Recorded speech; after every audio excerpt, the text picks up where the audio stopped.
Ürəyimcə də öyrə süfrə mənim. Niyə ürəncədir? Hər şey var da. Səməni var, qoğal, şəkər bura, paxlava. Elə bil ki, Novruz adətlərinə görə nəsə çatmır. Elədiyi hamısını düşdü aşağı tonqaldan hoppandım. Eşək boyda adamam, mən apardım, qapıya qulaq asdım. Eşitməli olmadığım şeyləri eşitdim. Eləmək lazımdır. Novruz adətlərinə görə bunların hamısı eləmək lazımdır. Yaxşı şey çatmır da, yumurta döyüşdü. Görsən? Yumurta çatmır, yumurta döyüşdü.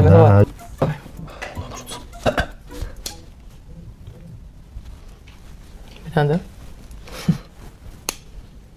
Uddu. Bir tane də. Bir dənə. Bir dənə. Yenə utdum. Oynamıram, ver bura. Yox, bir dəqiqə.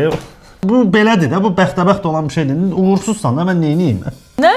Mən? Yox, yumurtada yəni uğursuz. Mən uğursuzam. Sən anonla birləşmirsən, o bütün günü danışırsan anonla. Mən bilmirəm, bütün gün birləşmirsən, mən bir dənə qara bir şey eləməyi çatmır. Özün yerdən yeməyi. Novruz adətlərində elə belə gəlmişə qalsın. Novruz adətləri bax dava saldım. Novruz əhval-ruhiyyəsi. Dava saldım, bütün dalaşdıq. Özdə Novruzda bir dənə də adət var. Küsürlər barışmalıdır. Bu il küsürlü qalan 7 il küsürlü qalır. Nə qədər? 7 il. Yox, 7 il çoxdur. Lazımdır mən söz söhbət. Barışdı. Gör, anon yaxşı eləyib, yoxsa mən yaxşı eləmişəm? Sən. Sən tatlıdır. Allah.